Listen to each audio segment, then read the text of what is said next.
Okay, so I think every region right now is trying to protect um its own state and interests, because recently the Ijaw group they have said the Fulani should be evacuated from the south if jihadists go ahead as threatened to attack Asaba, Abo, or any part of their state. They further mentioned that any suspected attack in the region, the resident Fulanis will be held responsible. So I think the Fulanis, what triggered this um, evacuation note is the fact that the Fulani jihadists threatened to invade the state, failure to reverse the ban on open grazing in 72 hours, just like you mentioned that the federal government is being focusing on the open grazing. So what do you think about this? Just imagine, as I cited, Oyo State, and after the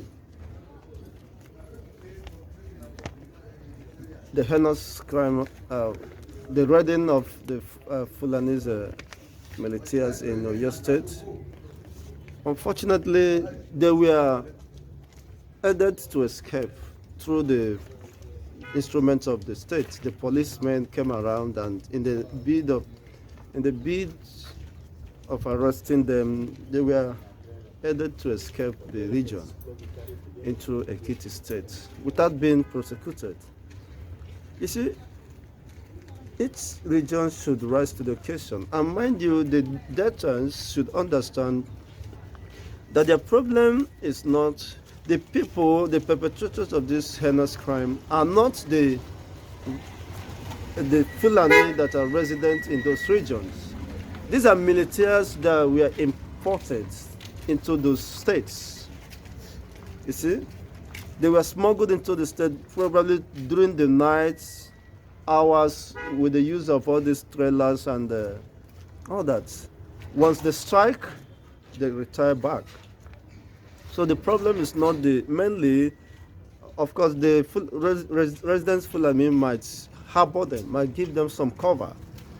But the fundamental issue, they should check the movements of the northern people into those regions. The influx of the northern youths and northern, of recent, most of the northern youths, about a score or so, were arrested, moving with ammunitions, moving down to the east.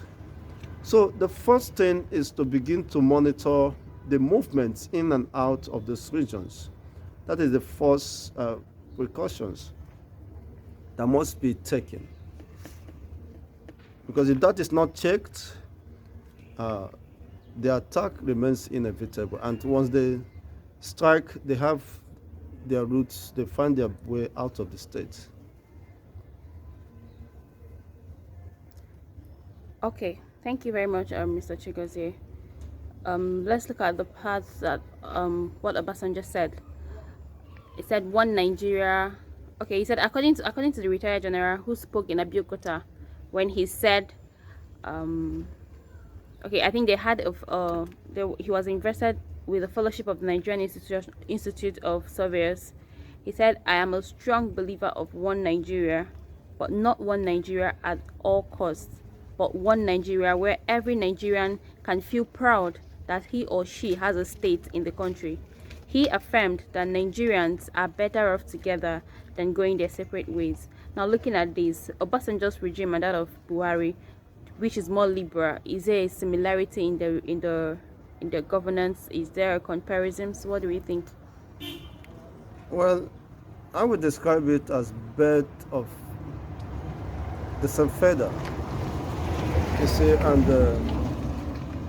there's no difference. Why? Because even during Obasanjo time, there were no rule of law. Most people's rights of expression and we are trampled upon, infringed upon. So it's just that this one is playing to the extreme.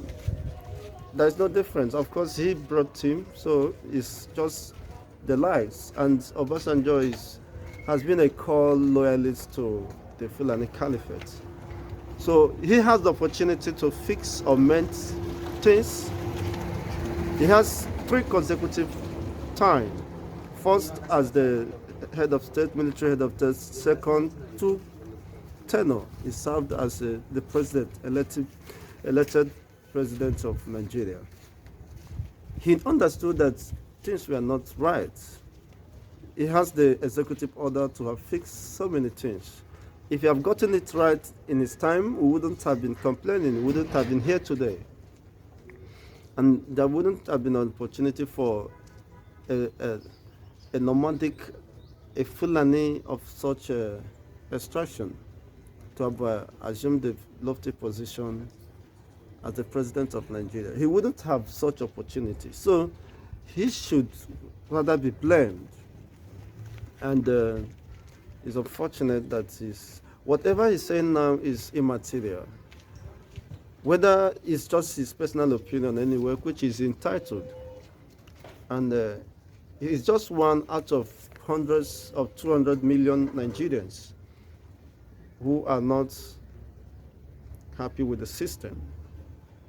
And he has been a gross beneficiary of this flawed system. I mean, Obasanjo, look at during his time, how could you allow in a population of over 200, estimated about 200 million, how could you give one man license to import sugar, to import cement, to import other basic commodities? You just gave such a license to Dangote. Why you destroy other people's smaller business that are coming up? You see, you intentionally allowed such monopoly to monopolize the system. Likewise, he's trying to monopolize the Nigerian states to his own advantage because he knew that he has been a gross beneficiary of this system, flawed system. So when you see him speaking such, it is not far-fetched. Why? Because he understood his commitment, investments in Nigerian states. And he's afraid of losing such investments. And that will not be to the detriment of the people. You cannot, make such statements at the expense of the people. You're a strong believer of one Nigeria. What has one Nigeria to do with the agitation of people for referendum or for Oduduwa or Biafran state? People want to move forward. Nigeria is not moving forward. We are trapped in a wheel of motionless. And he is one of the cog in the wheel of the progress of this country. So such a person should not be taken seriously. See, people cannot continue to die. People cannot continue to be hacked to death. Even in his own Ogun State, most of the indigents are scoring for safety in the neighboring Benin Republic. And it's not moved, it's not disturbed by such a development. And it's quite unfortunate. But then in his time, I think we had, there was a freedom of speech and some other freedoms. What do you think? Freedom of speech? Compared to now. That is what I'm telling you. There is no difference between Obasanjo and Buhari. The only difference is that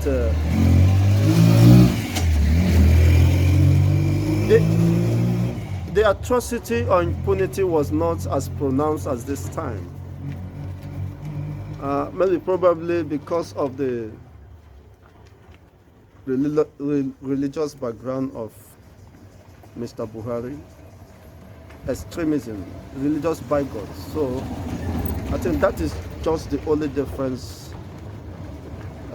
between Obasanjo and Buhari.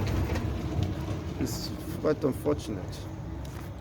Okay, thank you very much. Thank you very much, sir. So lastly, we're talking about the fact that Asari Dokubo has attacked Nnamdi Kanu, the leader of the indigenous people of Biafra, IPOB. According to Asari Dokubo, he said Mazen Nnamdi Kanu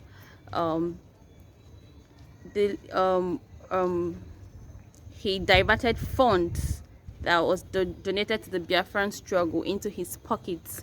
He alleged that Nnamdi Kanu has turned the Biafra struggle into a business. What do you think about this? What's your view? There are people, when they speak, you don't you don't waste your saliva in discussing such issues. One of them is the person of Asari Dokubo. He has been an opportunist, of course. It's not new, and a propagandist, and is a mercenary to the Nigerian state. So when he's speaking from both mouths.